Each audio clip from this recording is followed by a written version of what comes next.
Data dark వెబ్సైట్స్కి అమ్ముకుంటారు మన. అట్లాంటి అయితే ఇప్పటివరకు అది నడిచిన రోజులు అయితే ఏది అట్లాంటి ఒకరి పైన అయితే అట్లాంటి బ్యాడ్ న్యూస్ అయితే రాలేదు కదా.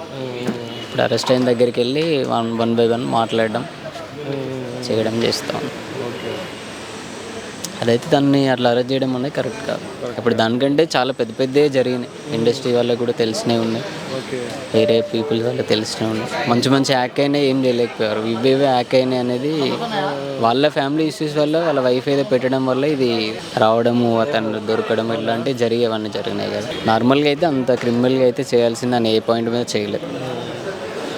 సినిమాలో ఇప్పుడు మన డ్రగ్స్కి సంబంధించి ఇష్యూ అయింది కదా, దాని గురించి. అవును, ఇంకేముందన్న 2-3 రోజులు ఏదో లాగి వాళ్ళు వీళ్ళందరూ వచ్చి చేసి ఆ తర్వాత కామన్గా సెట్ చేసుకొని ఎవరి వల్ల అలా సెట్ అయిపోయింది. మనోని మంచిగా విజువల్గా చూపించాల్సిన పని అయితే లేదని నాకు అనిపించింది. అవసరానికి మించి ఎక్కువ హైప్ చేస్తారు. వైప్ చేస్తారు ఇండస్ట్రీ కదన్నా, ఇప్పుడు అన్నీ దానిపైన పడాలని. మొన్నటిదాకా రాజకీయం అవి ఇవి ఎలక్షన్లు అయిపోయినాయి, ఇప్పుడు ఇది దొరికింది కాబట్టి దానిపైన